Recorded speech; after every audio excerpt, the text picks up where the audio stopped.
ایک جگہ اللہ یوں ارشاد فرماتا ہے، قل سبحان ربی هل كنت الا بشرا رسولا، سورہ الاسراء کی آیت نمبر 93۔ تو کہہ دے میرا رب پاک ہے، میں تو ایک بشر کے سوا کچھ نہیں جو رسول ہے۔ اس سے پتہ چلتا ہے کہ وہ لوگ گمراہ ہیں جو لوگ یہ وہم و گمان رکھتے ہیں کہ نبی صلی اللہ علیہ وسلم کی کو ربوبیت کے کچھ خصائل حاصل تھے،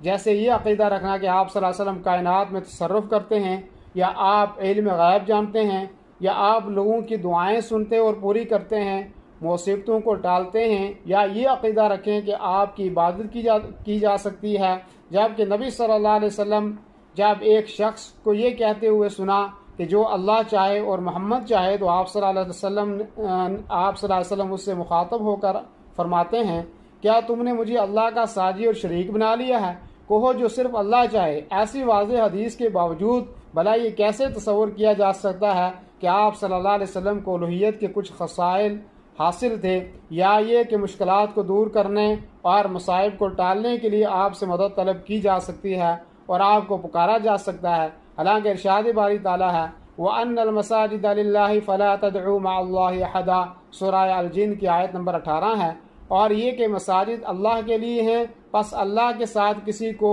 مت پکارو۔ اور خود نبی صلی اللہ علیہ وسلم کی حدیث مبارکہ ہے کہ جب تم کوئی چیز مانگو تو صرف اللہ سے مانگو، جب آپ مدد چاہو تو صرف اللہ سے مدد طلب کرو، اور یہ بات جان لو کہ اگر ساری امت بھی جمع ہو کر تمہیں کچھ نفع پہنچانا چاہے تو وہ تمہیں اس سے زیادہ کچھ بھی نفع نہیں پہنچا سکتی جو اللہ نے تمہارے لیے لکھ دیا ہے، اور اگر وہ تمہیں کچھ نقصان پہنچانے کے لیے جمع ہو جائیں تو اس سے زیادہ کچھ نقصان نہیں پہنچا سکتے جو اللہ نے تمہارے لیے لکھ دیا ہے۔ قلم اٹھا لیے گئے ہیں اور تقدیر کے صحیفے خشک ہو گئے ہیں۔ اس شہادت و گواہی کے تقاضے اور لوازمات میں یہ شامل ہے کہ آپ صلی اللہ علیہ وسلم سے محبت کی جائے، آپ کی اطاعت بجا لائی جائے، آپ کی اقتداء و پیروی کی جائے، آپ کی سنت کے تابعدار رہا جائے،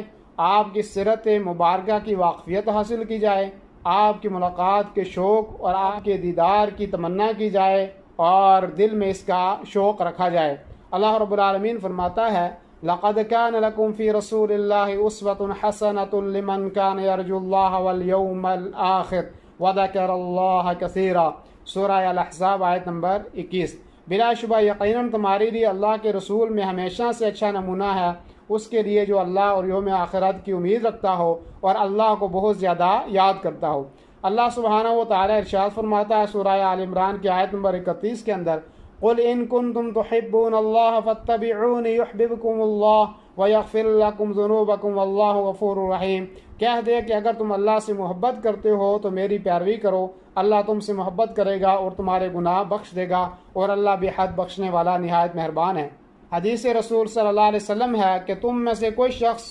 ایمان والا نہ ہوگا جب تک اس کے والد اور اس کی اولاد اور تمام لوگوں سے زیادہ اس کے دل میں میری محبت نہ ہو جائے۔ اور جس شخص سے نبی صلی اللہ علیہ وسلم محبت کرنے لگیں اس کا حشر بھی نبی صلی اللہ علیہ وسلم کے ساتھ ہوگا۔ حضرت انس رضی اللہ عنہ کہتے ہیں کہ ہم اسلام کے بعد کسی چیز سے اتنا خوش نہیں ہوئے جتنا اس حدیث کے سننے سے ہوئے کہ تو اسی کے ساتھ ہوگا جس سے محبت رکھے گا۔ آپ صلی اللہ علیہ وسلم نے فرمایا ساری امت جنت میں جائے گی سوائے ان کے کہ جنہوں نے انکار کیا۔ صحابہ نے عرض کیا یا رسول اللہ انکار کون کرے گا؟ فرمایا جو میری اطاعت کرے گا وہ جنت میں داخل ہوگا، اور جو میری نافرمانی کرے گا اس نے جو ہے وہ انکار کیا۔ نبی صلی اللہ علیہ وسلم کی معرفت و آگاہی حاصل کرنے کے بعد اس شخص کے لیے آپ صلی اللہ علیہ وسلم پر ایمان لانا واجب ہو جاتا ہے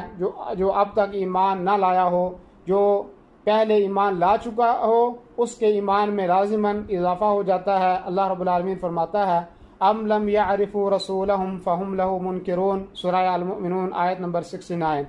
یا انہوں نے اپنے رسول کو پہچانا نہیں کہ ان کے منکر ہو رہے ہیں۔ نبی صلی اللہ علیہ وسلم نے فرمایا میری امت میں بہت چاہنے والے میرے وہ لوگ ہوں گے جو میرے بعد پیدا ہوں گے، ان میں سے کوئی یہ خواہش رکھے گا کہ کاش اپنے گھر والوں اور مال سب کو صدقہ کر کے مجھ کو دیکھ لے۔ صحیح مسلم شریف کی یہ روایت ہے۔ اس حدیث میں ان شدایان رسول صلی اللہ علیہ وسلم کے ایمان کا واضح طور پر تذکیہ کیا گیا ہے جو آپ کے دیدار کا شوق اور تمنا رکھتے ہیں۔ ایسے لوگوں کے بارے میں خود آپ صلی اللہ علیہ وسلم نے زبان رسالت سے یہ شہادت دی کہ وہ امت میں آپ صلی اللہ علیہ وسلم کے سب سے بڑے شدائی ہیں۔ شرف اور فضل کے لیے اتنا ہی کافی ہے، اس میں کوئی شک نہیں کہ جو انسان حقیقی معنوں میں آپ کے دیدار کا شوق رکھے گا، آپ کی ذات کا شیدائی ہوگا، وہ آپ کی اطاعت و پیروی بھی کرے گا اور آپ کی سنت اور طریقے کے مطابق زندگی بھی بسر کرے گا۔